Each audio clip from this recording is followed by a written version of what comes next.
संसार भगवान ने इसलिए नहीं रचा कि वो संसार में लोग दुखी रहें। संसार भगवान ने इसीलिए रचा है कि संसार में भोग पूर्ण करें। जन्म जन्मों के भोगों का निस्तारण संसार में ही होता है जीव का। इसलिए भगवान कृष्ण गीता में पहले श्लोक में पहली लाइन में पहले 2 शब्द कहते हैं, और वो आप सभी को शायद नॉलेज में होंगे। कर्म क्षेत्र, धर्म क्षेत्र। संसार क्या है अर्जुन? ये संसार केवल कर्म और धर्म का क्षेत्र है। यहां सब जीव अपने अपने कर्मों का फल भोगने आते हैं, और उसी परिणाम में कोई सुख भोगता है और कोई दुख भोगता है।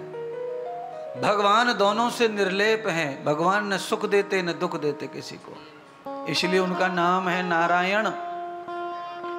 निर्लेप, अलिप्त, नित्य निरंतर, ये परमात्मा के ही नाम है सब।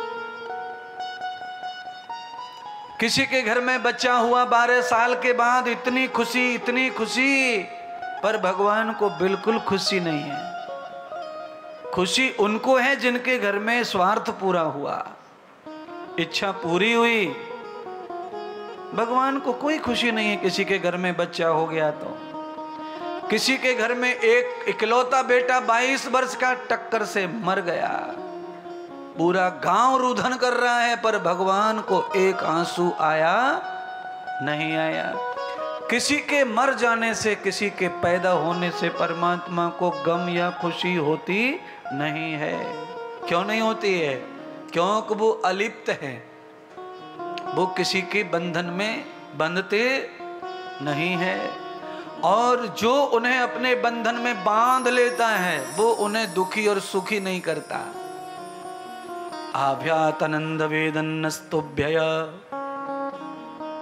फिर वो सच्चिदानंद के आनंद में खुद ही खो जाता है,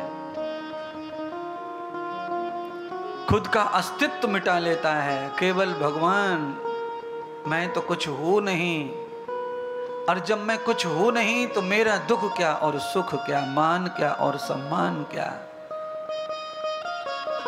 अगर मैं कुछ हूं तो भाई सुख दुख मान सम्मान भी लगेगा, कोई बात भी खराब लग सकती है, ना पसंद आए, बुरा लग जाए।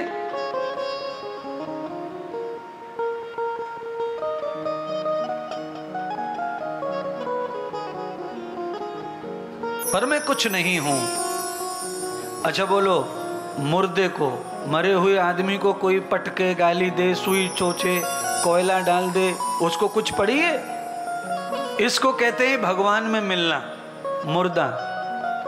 और एक और सुनो भैया जमाई राजा, एक और सुन लो, जिंदा आदमी डूबता और मुर्दा आदमी तैरता।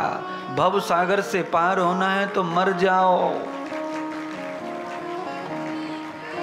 अगर आप मुर्दा हैं तो आप तर जाएंगे और दूसरों को भी पार लगा देंगे।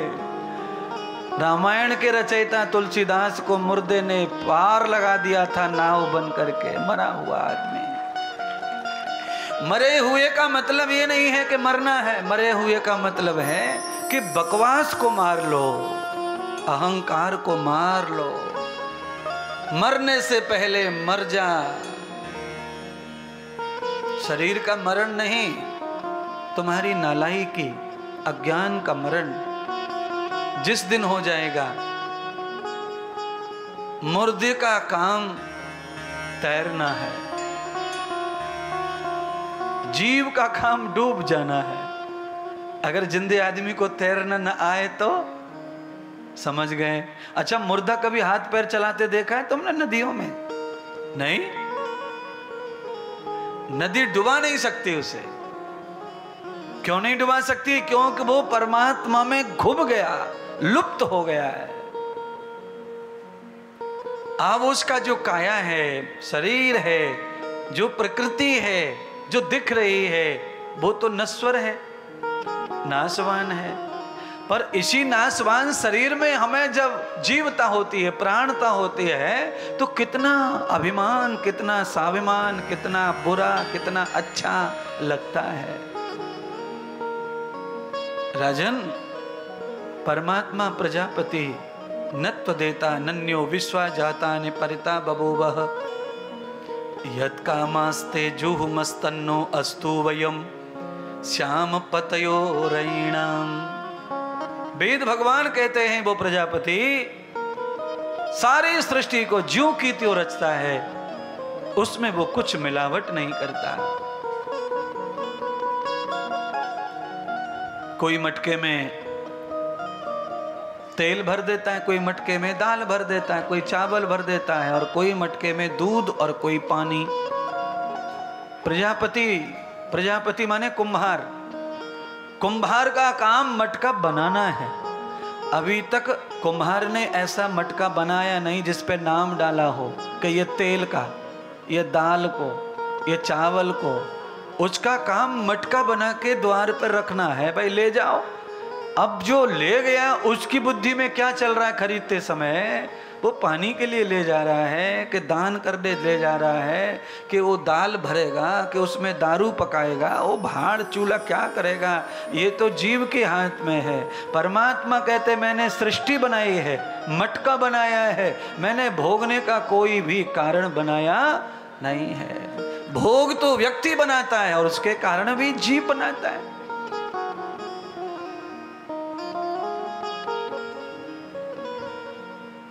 बोलिए, एक आदमी इतनो लंबो को लड़की ना मिल रही ब्याह काज,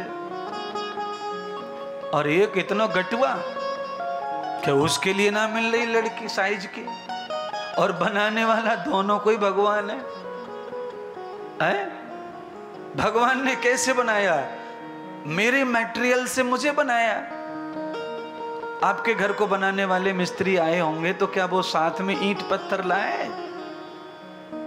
वो तो मिस्त्री है, प्रजापति, कारीगर है परमात्मा।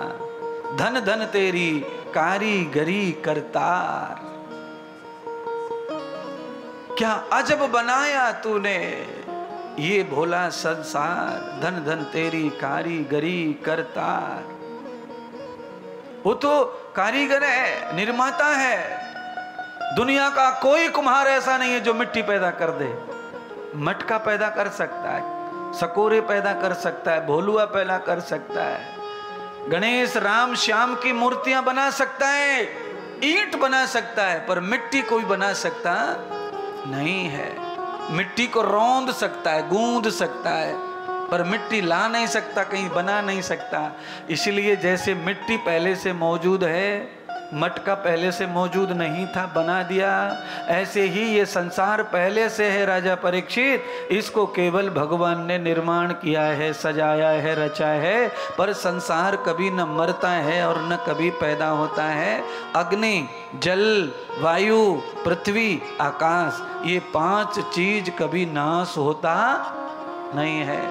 ये भगवान का रूप है, ये साकार रूप है भगवान का। भगवान का साकार रूप देखना है तो पृथ्वी को पूज लो, प्रणाम कर लो, झाड़ू मार दो, साफ सफाई कर दो, ये हो गया भगवान की पूजा है। और जहां मन आया वहीं थूक दिया, ये क्या हो गया भगवान का? बोलो भाई, हमें क्या काम किसी के बंगले से? हमें तो थूक आया और थूक दिया और गए। मोटरसाइकिल लेके स्कूटी पे चल रहे थे, फुर्र थू फुर्र गए, ढूंढता रहो। सामने वाले के बंगले की चिंता नहीं, चौराहे की चिंता नहीं, सफाई की चिंता नहीं, बस आया और थूका। ये क्या है? ये क्या है? ये भगवान का विरोध है। थूको, मैं ये नहीं कह रहा कि मत थूको, पर थूकने का समय फिक्स करो।